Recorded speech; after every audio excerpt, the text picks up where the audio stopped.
ఇక్కడ ఉన్న నైపేడ్ మండలంగా నిజామాబాద్ జిల్లాల వారు అందరూ కూడా ఆమె రుణపడి ఉన్నామని ప్రత్యేకంగా భారతదేశంలో మన ఏపీ తెలంగాణ కలిసి 4వ స్థానంలో ఉండే దేంట్లో అంటే అభివృద్ధిలో కాదు HIV AIDS పేషెంట్లలో.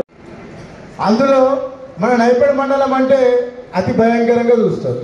ఎందుకు ఇన్ని మోటివేషన్ కార్యక్రమాలు నిర్వహిస్తున్నాం, ఇంతమంది వక్తలు హైదరాబాద్కి వెళ్ళి కానీ వెంకన్న గారు సార్ కానీ హెడ్ మాస్టర్ మేడం కానీ ఇంకా రకరకాల ఇక్కడ మీరు కూర్చుని చాలా బాధాకరం. ఈ విషయాన్ని మీకు ఎందుకు చెప్తున్నామంటే ముందు ముందు కూడా మీరు ఎవరికైనా ఈ విషయాన్ని తీసుకపోతారని తెలియజేసుకుంటూ ఈ కార్యక్రమాన్ని ఉద్దేశించి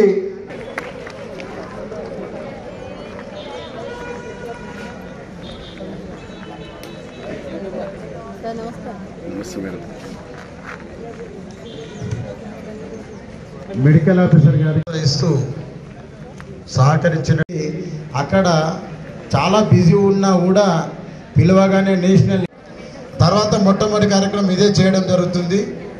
ముందు ముందు కూడా HIV AIDS అన్నద పిల్లలపైన ఉండే ఫోకస్ చేస్తూ పనిచేయడం ఖచ్చితంగా దాంట్లో ముందు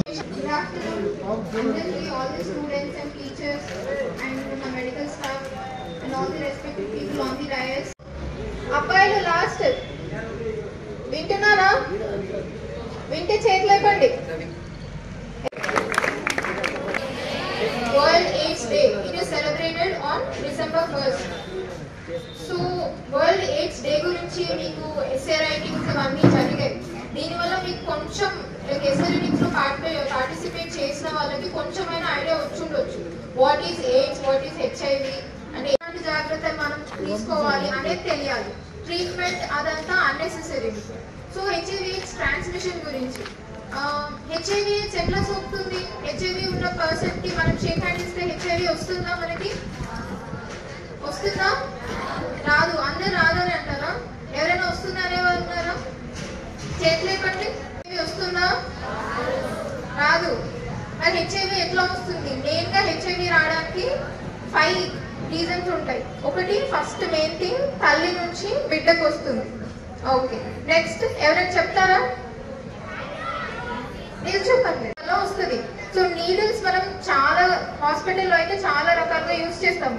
బట్ బయట వితౌట్ డాక్టర్స్ అంటే సూపర్విజన్ లేకుండా నీడిల్స్ ఎక్కడ యూజ్ చేస్తారు? టాటూస్ కి యూజ్ చేస్తారు. And second thing injectable drugs. Okay, ఇప్పుడు మీరందరూ చాలా యూత్, ఆల్మోస్ట్ మీరు నెక్స్ట్ 10th ఇంటర్ అవ్వగానే మీరు సొసైటీలో బయటకు వెళ్తారు. ఇప్పుడు మీకు ఇది తప్పు రాంగ్ అని తప్పు కరెక్ట్ అని చెప్పడానికి మీ టీచర్స్ ఉన్నారు. బట్ ఆ తర్వాత మీరు ఇంటర్ తర్వాత బయటకు వెళ్తే మీకు ఎవరు కూర్చోబెట్టి చెప్పరు this is right, this is wrong అని. ఇక్కడ మీకు టీచర్స్ చెప్పేది ఏదైతే ఉంటాయో అవి మాత్రమే మీరు లైఫ్ లాంగ్ గుర్తుపెట్టుకొని ఫాలో అవ్వాల్సింది ఉంటుంది. ఆఫ్టర్ దట్ మిమ్మల్ని ఎవరు మానిటర్ చేయరు. And you will be exposed to some vulnerabilities. Like ఇప్పుడు చాలా మంది యూజ్ చేస్తుంటారు. ఇక్కడ లోకల్ గా చూసే వల్నరబిలిటీస్ ఏంటి? ఆల్కహాల్, టాడీ, ఇంకా కొన్ని విపరీతమైనవి కూడా ఉంటాయి. అంటే drug abuse, injectable drug abuse అంటారు. మత్తు పదార్థాలు, మాదక ద్రవ్యాలు, మత్తు పదార్థాలు అనే వాటికి మీరు ఎక్స్పోజ్ అవుతారు నెక్స్ట్ సొసైటీలోకి వెళ్ళినప్పుడు. సో అట్లా ఇంజెక్టబుల్ సిరింజెస్, ఆ మత్తు అలవాటు ఉన్న వాళ్ళకి అది ఇల్లీగల్ కదా. సో అది ఎవరైనా డాక్టర్ నర్స్ ఇస్తారా? చెప్పండి, ఇస్తారా? ఇవ్వరు. అంటే ఎవరిది వాళ్ళు ఇంట్లో తీసుకుంటారు. అట్లా తీసుకున్నప్పుడు ఇంజెక్షన్స్ ఒక పర్సన్ కి ఉందనుకోండి HIV, ఐడెంటిఫై కాలేదు, అదే సిరింజ్ ఇంకొకరు యూజ్ చేస్తారు, అప్పుడు వాళ్ళకి స్ప్రెడ్ అవుతుంది. Unprotected sexual intercourse or maintaining multiple sexual partners, అట్లా ఏదన్నా మనం అన్ప్రొటెక్టెడ్ గా లైంగికంగా కలవడం వల్ల కూడా HIV AIDS అనేది స్ప్రెడ్ అవుతుంది. ఇది మాకెందుకు, మాకు అనవసరం అని అనుకోవద్దు. నెక్స్ట్ ఇప్పుడు ఎవరైతే ఉన్నారో మీ ఫ్యూచర్ లో కూడా మిస్టేక్స్ చేయకుండా ఉండాలంటే తెలుసుకోవాలి. ఎందుకు ఇప్పుడు చాలా రోగాలు ఉన్నాయి, కానీ హెచ్ఐవికి తగ్గిపోతుందా? గట్టిగా తగ్గుతుందా? తగ్గదు. అందుకనే ఒక్కసారి మనకి HIV human immuno deficiency virus ఒక్కసారి మన బాడీలోకి అది ఎంటర్ అయిందంటే దాన్ని కంప్లీట్ గా క్యూర్ చేయడం అనేది ఉండదు. జస్ట్ మనిషి చనిపోకుండా ఎన్ని సంవత్సరాలు బతుకుతారు అనేది పెంచుతూ వస్తాం మందులతో తప్ప దానికి క్యూర్ అనేది లేదు హెచ్ఐవికి.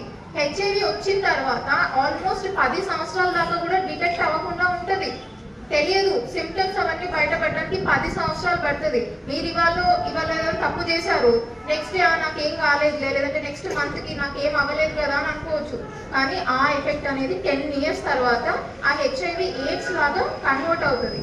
అక్వైర్డ్ ఇమ్యూనో డెఫిషియన్సీ సిండ్రోమ్ అని 10 సంవత్సరాల తర్వాత మీకు ఇబ్బందులు స్టార్ట్ అవుతుంది. మీ ఇమ్యూనిటీ తగ్గిపోతుంది. చిన్న వైరస్ కి కూడా మీకు ఇన్ఫెక్షన్ చాలా సివియర్ వస్తుంది. సపోజ్ కామన్ కోల్డ్ అనుకోండి, హెల్తీ పర్సన్ వస్తుంది, ఒక 1 వీక్ లో తగ్గుతుంది. అదే ఎయిడ్స్ పేషెంట్ అయితే వస్తుంది, లైఫ్ లాంగ్ ఇన్ఫెక్షన్ ఉండిపోతుంది, ఛాతీలో ఇన్ఫెక్షన్ వస్తుంది, న్యూమోనియా లాగా ఉంటుంది. సో అది ఇప్పుడు చేసిన తప్పైనా ఒక 10 సంవత్సరాల తర్వాత కూడా దాని ఎఫెక్ట్ తెలుస్తుంది. దీనికి క్యూర్ అనేది లేదు.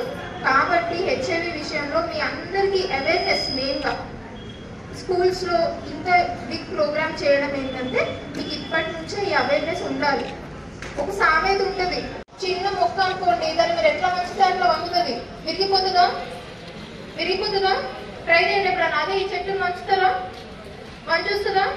మంచలేదు కదా. అది చేంజ్ అనేది మీకు ఇప్పటి నుంచే, చిన్నప్పటి నుంచే మీరు ఇంకల్కేట్ చేసుకోవాలి.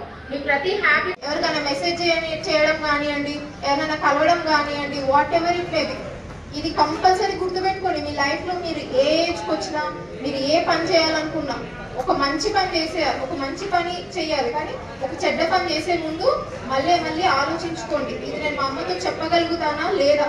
అట్లాంటి పని మీరు లైఫ్ లో ఎప్పుడు చేయకూడదు. లైఫ్ లెసన్స్ ఇవన్నీ మీరు గుర్తుపెట్టుకోవాలి.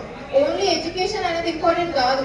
ప్రతి ఒక్కరు అవుతున్నారు డాక్టర్లు, ఇంజనీర్లు, కానీ వాల్యూస్, ఎథిక్స్ ఇవి ఉన్న వాళ్ళే ప్రాపర్ గా లైఫ్ లో మీదికి వస్తారు. వాల్యూస్, ఎథిక్స్ లేకుండా మీరు ఎంత పెద్ద డిగ్రీ చేసినా, పీజీ చేసినా యూజ్ ఉండదు.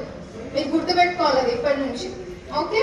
మరి అనేక రకాలుగా వ్యాధులు వస్తున్నటువంటి, వందల రకాల వ్యాధులు వస్తున్నటువంటి పరిస్థితుల్లో ఈ సమాజంలో పేదవాళ్ళు ఉన్నారు, ధనిక వాళ్ళు ఉన్నారు, మధ్యవర్తి వాళ్ళు ఉన్నారు. మరి వాళ్ళందరినీ తట్టుకోవాలంటే ఇవాళ ప్రభుత్వాలే సహకరించాల్సినటువంటి అవసరం లేదు. మరి ఇట్లాంటి స్వచ్ఛంద సేవా సంస్థలు కావచ్చు, మరి ఇంకా అనేక మంది ఆలోచనలు కావచ్చు, మరి మనిషికి సాయం చేద్దామనే వ్యక్తులు కావచ్చు, మరి సంస్థలు కావచ్చు, ఇవాళ ఈ ప్రపంచంలో పనిచేస్తున్నాయి. కాబట్టి ఇవాళ మానవానికి కానీ మనకు కానీ ఇవాళ కనీసము ఇవాళ తట్టుకునేటువంటి పరిస్థితి ఉంది. ఇవాళ ఒక డాక్టర్లు ఒక 10 సంవత్సరాలుగా ఒక తల్లిదండ్రులు చదివించి ఈ సమాజంలో జరుగుతున్నటువంటి విషయాల్ని, సమాజంలో ఒక మనిషిలాగా తయారు చేయడానికి కొరకు పంపిస్తున్నటువంటి పరిస్థితుల్లో ఇంకా కొన్ని చెడు రకాల ప్రయత్నం జరుగుతున్నటువంటి పరిస్థితుల్లోనే ఇవాళ ప్రపంచవ్యాప్తంగా, మరి దేశవ్యాప్తంగా కావచ్చు, ప్రపంచవ్యాప్తంగా కావచ్చు, ఆరోగ్యాల పట్ల ఇవాళ ఈ ప్రభుత్వాలు సీరియస్గా ఉన్నటువంటి పరిస్థితి. చూసుకొని బతకడం నేర్చుకోవాలి. ఆ బతికిన తర్వాత మనతో ఇంకొకరు గురించాలని చెప్పడం జరిగింది. దాన్ని మనం గ్రహించాలి. ఒక చదువు పుస్తకం తీసి ఇట్లా పెట్టి ఇట్లా చదివితే ఈ సమస్యకు పరిష్కారం కాదు. ఈ చదువులో అనేక విషయాలు ఉన్నాయి. ఈ సమాజానికి నేనేం చేస్తాను, నేను ఏ రకంగా ఉంటాను, మరి ఈ హెచ్ఐవి ఎందుకు వస్తుంది, మరి ఆరోగ్యాలు ఎందుకు ఖరాబ్ అవుతున్నాయి, మరి అనే విషయాల పట్ల ఆలోచించాల్సినటువంటి బాధ్యత మీ అందరిపైన ఉంది, మాపై. ఇవాళ విద్యతో పాటు ఇవాళ ఆరోగ్యానికి కానీ మిగతా విషయాలకు కూడా ఎక్కువ ప్రాధాన్యత ఇస్తా ఉన్నాయి. ఇన్ని ఇచ్చినా కానీ ఇంకా అనేక రకాలుగా మరి వాళ్ళ పొరపాట్లు జరుగుతూ ఉన్నాయి. ఈ పొరపాట్లను మనకు కావాలని చేయట్లేదు. కావాలని 100%లో ఒక 20%, 10% చేస్తున్నటువంటి పరిస్థితుల్లో ఇవాళ 80% కూడా ఇవాళ రకరకాలుగా ఆలోచనలతోని, రకరకాలుగా టెక్నాలజీతోని ఇవాళ అనేక రకాలుగా మనం అటువైపు పోతున్నటువంటి పరిస్థితుల్లోనే ఇవాళ మనము ఆరోగ్యాలు ఖరాబ్ చేసుకుంటా ఉన్నాం. ముఖ్యంగా ఇవాళ ఆరోగ్యాలు ఖరాబ్ కావడానికి కారణం ఏంటంటే మనిషి ఇవాళ మానవాళ్ళలో ఉన్నటువంటి సమస్యలు ఏంటంటే ఇవాళ చెడు ఆలోచనలు చేసి మరి దురలవాట్లకు పోవడం. దురలవాట్లు అంటే ముఖ్యంగా ఏంటంటే మనం మొదటిసారిగా ఒక హెచ్ఐవి గురించి మాట్లాడుకుంటూ ఉంటాం. ఇవాళ హెచ్ఐవి అనేది ఇవాళ శాస్త్రపరంగా ఒక మనిషి ఇంకొక మనిషి జీవిస్తే తప్పు కాదు. ఒక మనిషికి ఇంకొక మనిషికి ఆలోచన ఉండి మరి ఏదైనా చేస్తే తప్పు కాదు. కానీ ఇవాళ ఒక మనిషిని డ్రాప్ చేసి లేకపోతే ఆయనకి అవసరం లేకపోయినా మరి మగవాళ్ళకు కానీ ఆడవాళ్ళకు కానీ అవసరం లేకపోయినా ఇవాళ చెడు ఆలోచనలకు పోయిన తర్వాత దాంతో వస్తుందనేది కూడా ఇవాళ శాస్త్రవేత్తలు కావచ్చు, డాక్టర్లు కావచ్చు, మనం చదువుకున్నటువంటి పుస్తకాల్లో కూడా చూస్తా ఉన్నాం పరిస్థితి ఉంటుంది. అందుకే దాంతో పాటు ఏంటంటే ఇవాళ ఏదైతే రక్తాలు కానీ రక్తానికి సంబంధించినటువంటి విషయాలకు సంబంధించింది ఒక నుంచి ఇంకొకరికి మార్పిడి జరుగుతున్నటువంటి పరిస్థితుల్లో, ఒక నుంచి ఒకరికి అంటుకున్నటువంటి పరిస్థితుల్లో అట్లాంటి సందర్భంలో కూడా ఇవాళ హెచ్ఐవి వచ్చే పరిస్థితి ఉంది. మరి దాంతోపాటు ఇంజక్షన్లు కావచ్చు, మరి మగవాళ్ళకి సంబంధించిన బ్లేడ్లు కావచ్చు, లేకపోతే మనము ఎక్కడైనా గుడికో బడికో లేకపోతే ఇవాళ సిటీలలో ఫ్యాషన్ అయిపోయింది, పట్టబొట్లు ఎక్కడికంటే పుచ్చుకొని ఇవాళ ఇది చేస్తున్నటువంటి ఆడు 4-5 పొద్దున్న దాకా 10 మందికి వస్తారు రామానగానే ఇలా గుడికాడికో బడికాడికి ఎక్కడ పోగానే టకాటక ఉడగని ఇంటికొచ్చి ఇట్లా పెట్టుకొని చూస్తాం.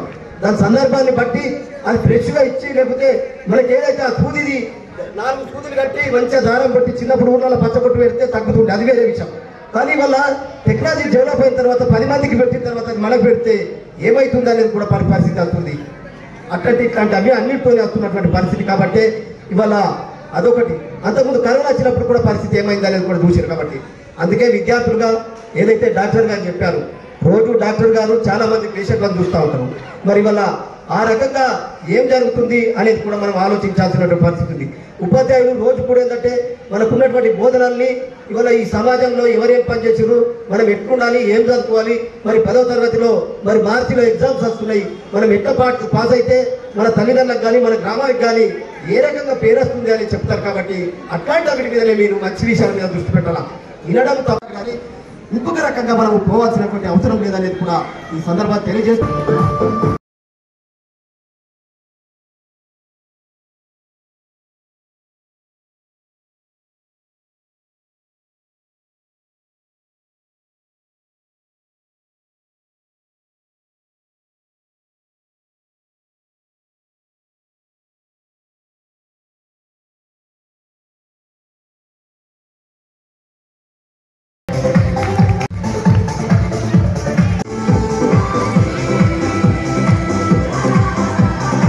Vedo tale